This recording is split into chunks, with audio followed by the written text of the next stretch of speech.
नमस्कार। आज हम बात करने वाले हैं तंदुरुस्ती और स्वास्थ्य के लिए योग की भूमिका, योग साधना के लिए दिशा निर्देश, खान पान यानी कि हमारा आहार और प्रतिदिन का हमारा योग साधना का रूटीन, इस बारे में आज हम बात करने वाले हैं। योग किसे कहा जाता है? योग को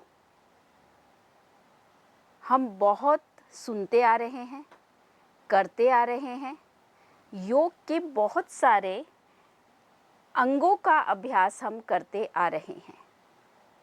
सबसे पहले हम बात करें तो योग कहाँ से शुरू हुआ?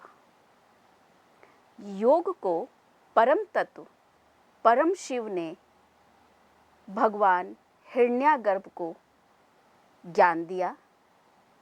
उसके बाद सांख्य योगी कपिल मुनि जी को ये ज्ञान प्राप्त हुआ और इसको एक हम कहें कि आज के संदर्भ में लिखित प्रमाण के रूप में जो हमारे पास है, महर्षि पतंजलि द्वारा लिखित योग दर्शन लिखित फॉर्म में, लिखित रूप में उन्होंने इसे दिया, जिसका उपयोग आज पूरा विश्व कर रहा है।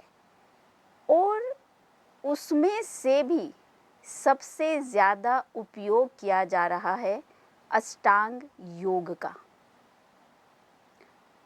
योग और स्वास्थ्य, अगर हम देखें, विश्व स्वास्थ्य संगठन द्वारा परिभाषा को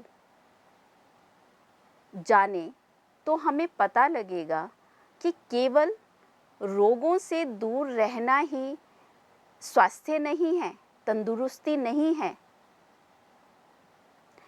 बल्कि शारीरिक, मानसिक, सामाजिक, भावनात्मक और आध्यात्मिक रूप से भी स्वस्थ रहना, प्रसन्न रहना, खुश रहना तंदुरुस्ती और स्वास्थ्य कहलाता है। और इन सब चीज़ों को परिपूर्ण करता है हमारा योग। योग ना केवल स्वास्थ्य देता है, बल्कि हमें शारीरिक, मानसिक, सामाजिक, आध्यात्मिक रूप से, भावनात्मक रूप से बहुत अधिक मजबूत बनाता है। आज हम कोरोना के समय में संघर्ष कर रहे हैं। उस संघर्ष को बल किसने दिया है, आप सभी जानते हैं। योग ने बहुत बल और शक्ति प्रदान की है कोरोना से संघर्ष करने के लिए। कोरोना के समय में और कोरोना से पीड़ित होने के बाद, ठीक होने के बाद भी योग ने बहुत सहारा दिया है स्वास्थ्य को उभारने के लिए। सिर्फ भारतवर्ष में ही नहीं, विश्व को भी योग का ज्ञान भारत दे रहा है। स्वास्थ्य से संबंधित सभी लाभ, तंदुरुस्ती से संबंधित सभी लाभ योग में निहित हैं। हम कह सकते हैं कि एक सिक्के के दो पहलू, अलग नहीं हैं। अष्टांग योग की बात की जाए और योग को एक लाइन में परिभाषित किया जाए तो जीवन जीने की कला, और ये जीवन जीने की कला पूर्ण रूप से अष्टांग योग में निहित है। जैसे यम नियम हमारी शारीरिक, मानसिक शुद्धियों को दर्शाते हैं, मानसिक रूप से हमें सुदृढ़ करते हैं, मानसिक बल प्रदान करते हैं, सकारात्मक सोच को प्रदान करते हैं। और जो शारीरिक शुद्धियां हैं वो हमारे शारीरिक स्वास्थ्य को प्रदान करती हैं। तो देखिए, एक आत्म अनुशासन, एक सामाजिक अनुशासन हमारे अष्टांग योग के पहले 2 चरण में निहित है। स्वास्थ्य का आधार क्या हो, हमारा व्यवहार क्या हो, अहिंसा का, सत्य का, तप का, ब्रह्मचर्य का, सोच का, संतोष का, इतने सारे जो हमारे 10 नियम हैं, यानी कि यम और नियम दोनों मिलाकर जो 10 इसके तत्व हैं, जो 10 इसके गुण हैं, वो हमें स्वास्थ्य का सबसे पहला आधार प्रदान कर देते हैं। तीसरी सीढ़ी की बात करें, आसन। आसन का मतलब है स्थिर सुखम आसनम, यानी कुछ समय के लिए किसी आसन में, किसी पोस्चर में स्थिर हो जाना, सुखपूर्वक बैठना, बिना हिले डुले बैठना आसन है। आसन ने क्या प्रदान किया? शरीर को एक स्थिरता प्रदान करी, और आप इस बात को सहज ही समझ सकेंगे कि स्थिरता सिर्फ शरीर को नहीं मिली, किसको मिली? मन को भी। मन में भी तो ठहराव आया।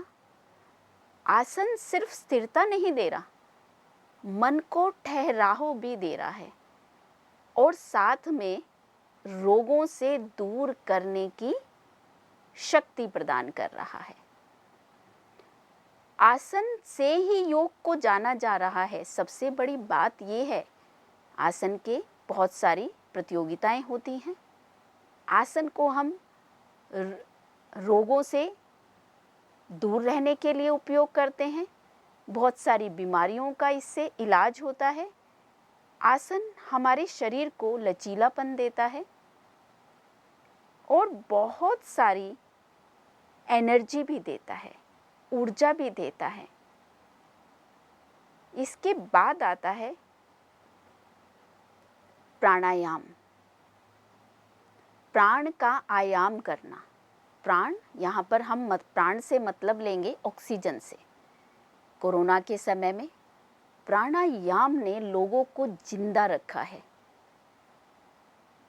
अनुलोम विलोम आज इतना प्रसिद्ध प्राणायाम है, एक ऐसी यौगिक औषधि है जिससे लोग संघर्ष करके जी पाए, जिसके द्वारा, जिसका उपयोग करके गहरी श्वास प्रश्वास, प्राण का आयाम करना।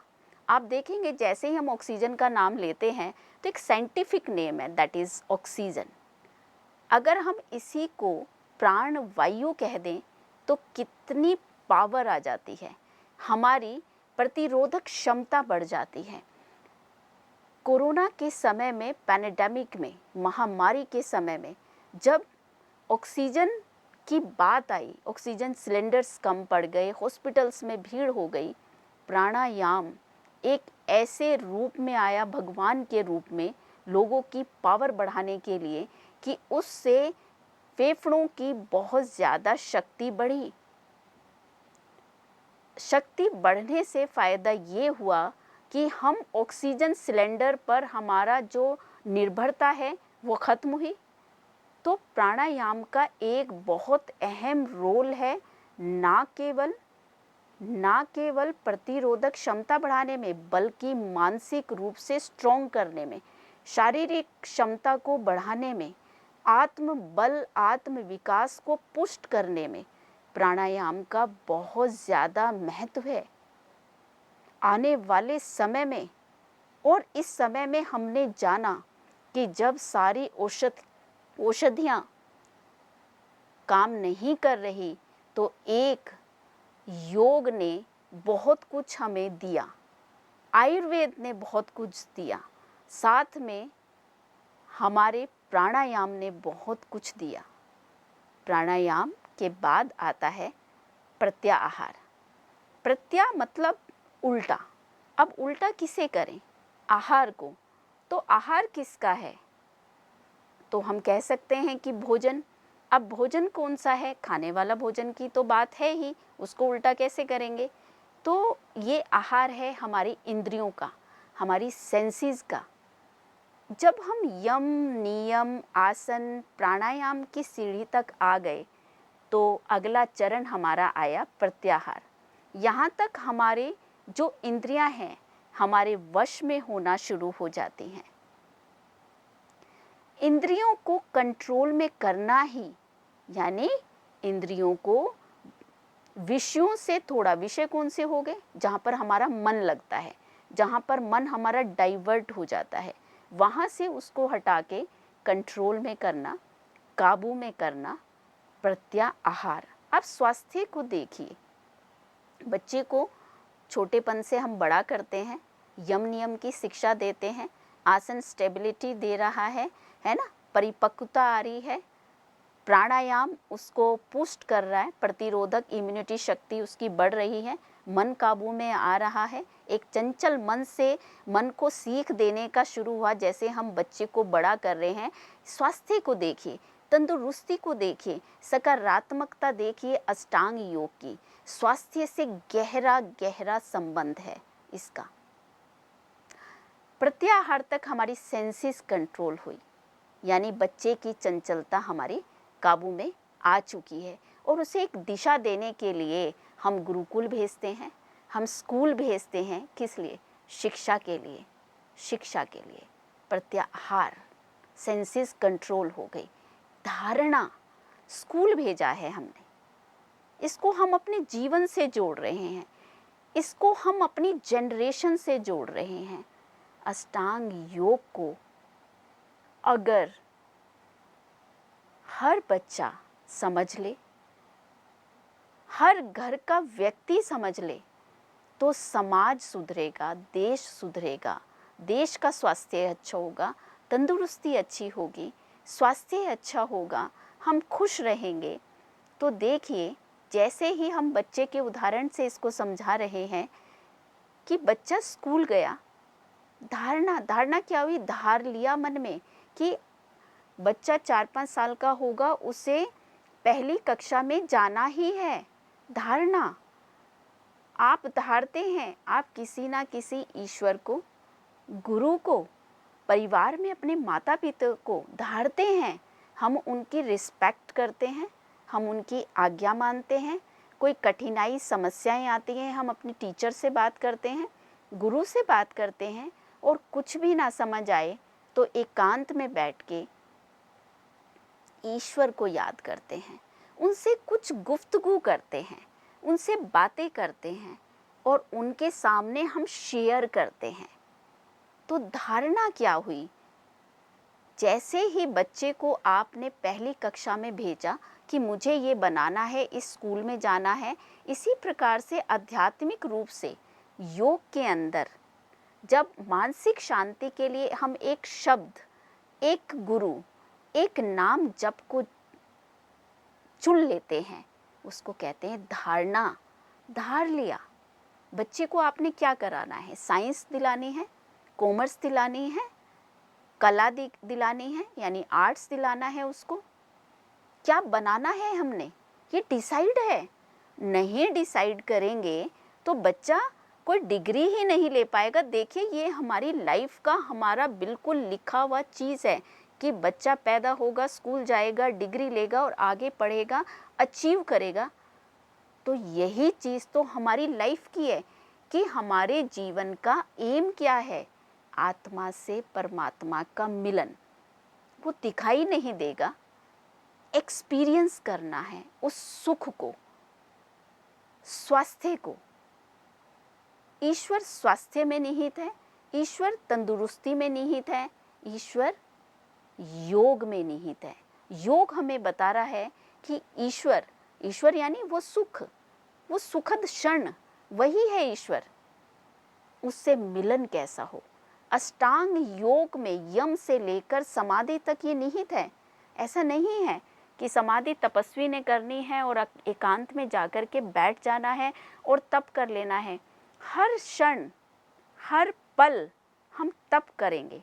कैसे करेंगे? हम सच का तप करेंगे, हम आसन का तप करेंगे, हम अहिंसा का तप करेंगे, हम दूसरों की सहायता करने का तप करेंगे। ये योग सिखाता है और यही स्वास्थ्य है।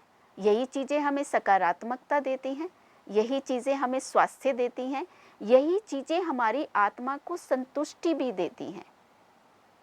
धार लेना, अच्छे कार्यों को करने का धारण करना, चुन लेना। बच्चे को डिग्री दिलाने के लिए साइंस, कॉमर्स, आर्ट्स को आपने चुना। डॉक्टर बनाना है, इंजीनियर बनाना है, टीचर बनाना है, हम क्या बनाना चाहते हैं उन्हें धार लिया। धारने के बाद वर्कआउट शुरू हो गया, उस पर कार्य शुरू हो गया, यानी कि ध्यान।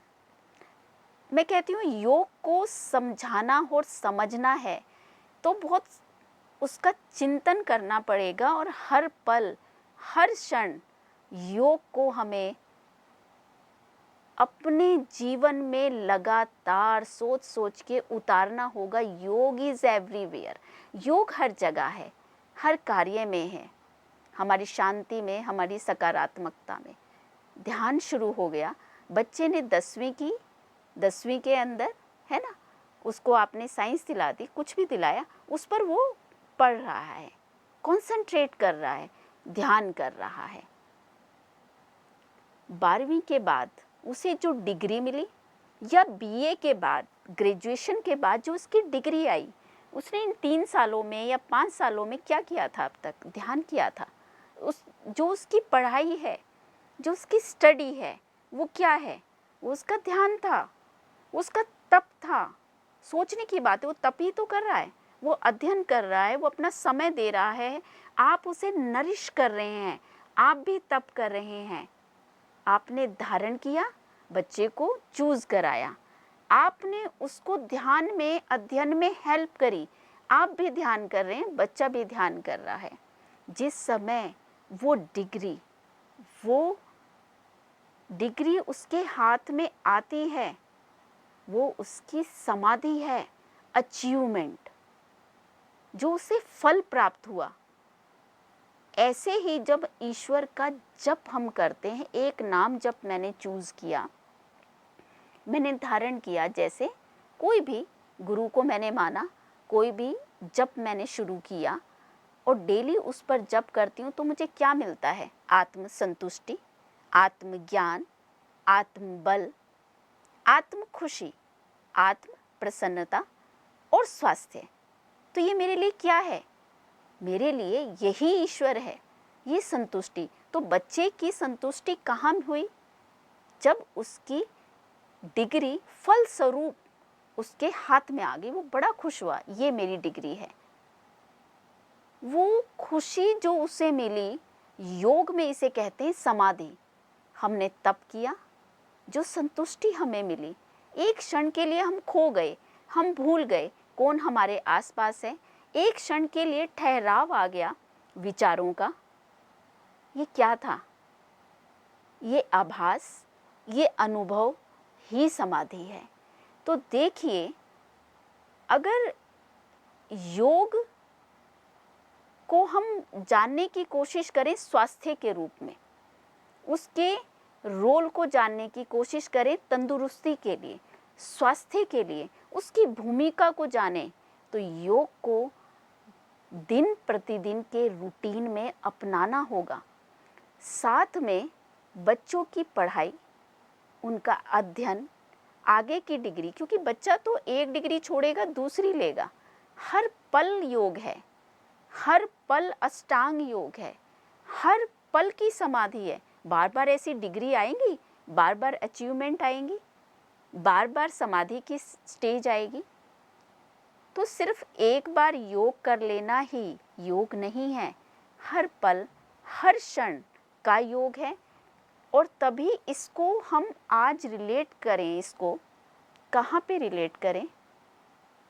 कोरोना के टाइम से, इस महामारी के टाइम से अपने आप को सकारात्मकता लेने के लिए, अपनी आत्मशक्ति बढ़ाने के लिए, आत्मबल बढ़ाने के लिए, प्रतिरोधक क्षमता बढ़ाने के लिए, इसको हम ऐसे सोच लें कि हम औषधि भी तो लेते हैं, हम ऑक्सीजन सिलेंडर के पास भी जाते हैं ऑक्सीजन लेने के लिए। तो क्यों ना जो हमारे फेफड़े हमारे अंदर हैं, इन्हीं को भर लिया जाए, इन्हीं को मजबूत कर लिया जाए। यम नियम आसन प्राणायाम प्रत्याहार धारणा ध्यान समाधि, आत्मा से परमात्मा का मिलन, और इसका उपयोग हम करें स्वास्थ्य के लिए, तंदुरुस्ती के लिए, और आने वाली पीढ़ियों को हम ये ज्ञान दें, हम इसे डेली रूटीन में अपनाएं। ये भूमिका है योग की आज के संदर्भ में। तंदुरुस्ती के लिए यानी शारीरिक रूप से हमें स्वस्थ होना है, मानसिक रूप से स्वस्थ होना है, सामाजिक रूप से हमारा व्यवहार अच्छा होना चाहिए, मानसिक रूप से हमें बहुत स्ट्रॉन्ग होना चाहिए, जो इसके कारण स्ट्रेस आता है, तनाव आता है, चिड़चिड़ापन आता है। आज की स्थितियाँ ऐसी भी हैं कि हम जल्दी से प्रतिक्रिया कर देते हैं, रिएक्ट बहुत जल्दी करते हैं। उसको कंट्रोल करने के लिए एक शांति चाहिए, एक सुकून चाहिए, एक सहजता चाहिए। वो सारी चीज़ें योग में निहित हैं, और हम खुशी तभी पाएंगे जब किसी चीज़ को अपनाएंगे, किसी चीज़ को धारण करेंगे। और योग से बेहतर साधन और क्या हो सकता है। तो ये तो बात हुई योग की, एक छोटी सी हमने भूमिका कही, और आज के संदर्भ में इसको हमने जोड़ा। योग का मतलब ही है जोड़ना, योग का मतलब ही है संयोग, योग का मतलब ही है मिलना। अब बात करते हैं दिशा निर्देश की। आप योग को देखिए, योग के लिए कुछ रूल्स हैं, है ना। योग साधना, योग साधना में जैसे अभी हमने जिक्र किया कि अष्टांग योग का, तो योग में हम क्या साधना चाहते हैं? क्या हम सिर्फ आसन करना चाहते हैं? क्या सिर्फ प्राणायाम करना चाहते हैं? या अपने पूरे जीवन को योग में बनाना चाहते हैं? फिर भी आज के संदर्भ की बात करें तो हम आसन प्राणायाम ध्यान का बहुतायत से प्रयोग कर रहे हैं, साथ में यम नियम को जीवन में उतारने की कोशिश भी कर रहे हैं। हमारा व्यवहार अच्छा हो, हम शुद्धि क्रिया भी करें, साथ में शारीरिक और मानसिक शुद्धियों को अपनाएं। तो इस प्रकार से हम योग साधना में उपयोग कर सकते हैं। अब दिशा निर्देश की बात आती है तो किस समय किया जाए? सबसे पहले सुबह का समय सबसे बेहतर होता है, उत्तम होता है। पेट क्लीन होता है, आप स्वच्छ हो जाते हैं स्नान आदि करके, ठीक है। आपने 8-10 घंटे पहले का खाया होता है, जो कि पूरा आप क्लीन कर चुके होते हैं। स्नान के बाद एक दरी, एक चादर, स्वच्छ वातावरण, शुद्ध जगह, पवित्र जगह, मक्खी मच्छर से दूर, बल्कि ऐसा भी कहें कि हम छोटी छोटी चीज़ों से, गूगल है, कपूर है, जो आज कोरोना के टाइम पर वातावरण को भी स्वच्छता प्रदान करता है, उससे उस वातावरण को स्वच्छ भी कर लिया जाए। ऐसी समतल भूमि, समतल जगह पर अभ्यास हो, बहुत तेज हवाओं के झोंके ना हो, एसी यानी कि आप कह सकते हैं मशीनों से दूर वातावरण हो, प्रदूषण मुक्त हो, ऐसी जगह, शांत जगह का हम चुनाव करें। और जैसा बताया, सुबह का समय ही सबसे ज़्यादा बेहतर होता है। इसके बाद खाली पेट की हम बात करते हैं। जब भी आप योग अभ्यास करने के लिए आएं,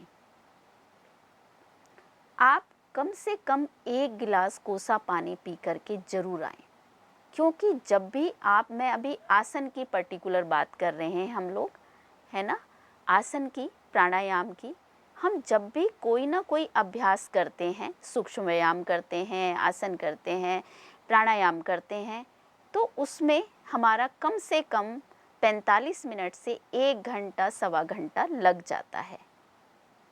इस दौरान कुछ ना कुछ केमिकल रिएक्शंस हम बोल सकते हैं, मतलब कि हमारी बॉडी क्लीन भी होती है ना, सांसें ऊपर नीचे होती हैं, हार्ट बीट भी बढ़ती घटती है, तो जो ऊर्जा का क्षय भी होता है। तो हमें 1 गिलास पानी पी के ज़रूर आना चाहिए योग आसन की प्रैक्टिस करने के लिए, सूक्ष्म व्यायाम करने के लिए। कपड़ों का चुनाव, वस्त्र कैसे हों? ऐसे हों जो आपको चुभे ना, जिसे करने में आसानी हो। सूती वस्त्र हो, कंफर्टेबल हो, आरामदायक हो, फिसलने वाले ना हो। इस तरीके से आप जो आपके मन को भाए, जो हमें मानसिक शांति प्रदान करे, वही सारी चीज़ों को हमें करना है। समय भी ऐसा हो, स्थान भी ऐसा हो और वस्त्र भी ऐसे हों। साथ में हम बात करते हैं आहार की। आहार कैसा हो? सात्विक आहार, सुपाच्य आहार, मोटा अनाज, इस तरीके का खान पान हो हमारा। सात्विकता से मतलब क्या होता है? सात्विकता से मतलब है किस वातावरण में पकाया जा रहा है, कौन उसे पका रहा है, जो उसे बना रहा है उसकी भावनाएं कैसी हैं, उस समय उसके दिमाग में विचार कैसे हैं। ये सारी चीज़ें हमारी भोजन में निहित होती हैं, क्योंकि जब आप ग्रहण करेंगे और बनाने वाले की जैसी ऊर्जा होगी उस समय, जैसा उसका व्यवहार होगा, जैसी उसकी मानसिक अवस्था होगी, वैसा ही भोजन भी, वैसे ही भोजन की ऊर्जा भी आपको प्राप्त होगी। इसलिए बनाते समय का वातावरण, कौन उसे पका रहा है, कैसी उसकी ऊर्जा शक्ति है, खाने वाला किस समय किस भाव से खा रहा है, ये भी आहार, सात्विक आहार में आता है। भाव शुद्ध, भाव पवित्र, संयमित व्यवहार, वैसा ही भोजन हमारा अंदर प्रतिक्रिया करता है, जैसे जिस भाव से हम खाते हैं। इसी प्रकार से खाने के बारे में कहा जाए, 70 से 80% की बात आती है अनाज की। मोटा अनाज जिसे कहा जाता है, साबुत अनाज जिसे कहा जाता है, और बाकी का 20% हमारी सब्जियां और जल। इस प्रकार से एक अनुपात योग और आयुर्वेद में कहा जाता है आहार को लेकर के। इस प्रकार के आहार से योग साधना में हमें सहायता मिलती है।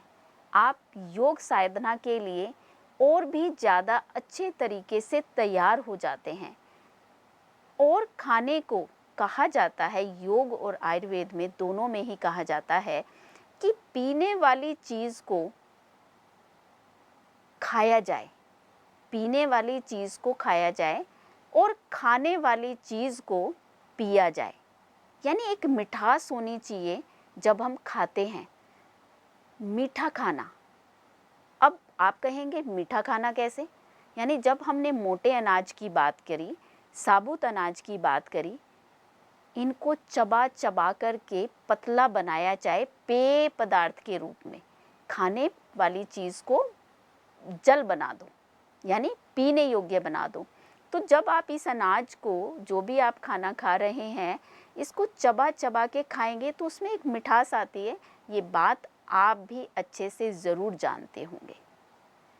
इसी तरीके से पीने वाली चीज़ को खाया जाए, घूट घूट करके धीरे धीरे, कहने का मतलब है पिया जाए, तो वो सुपाच्य हो जाता है और हमें आत्मसंतुष्टि देता है। इस प्रकार के आहार को योग साधना करते समय जरूर जरूर ग्रहण करना चाहिए।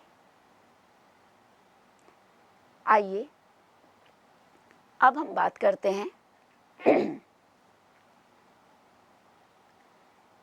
कुछ प्रतिदिन क्रियाओं की जो हमें रोज़ करनी चाहिए। वो कौन सी हैं? एक ऐसा शेड्यूल जो डेली रूटीन में हम अपनाएं और स्वस्थ रहें, तंदुरुस्त रहें। योग में सूक्ष्म व्यायाम की बात हम करने वाले हैं आसन की बात करने वाले हैं वो 15 से 20 मिनट का एक कैप्सूल की हम बात करने वाले हैं जो डेली रूटीन में सबको चाहिए होता है। प्राणायाम हो, ध्यान हो, वो छोटा सा रूप अभी हम एक प्रैक्टिकल आपके साथ करने वाले हैं। नमस्कार, धन्यवाद।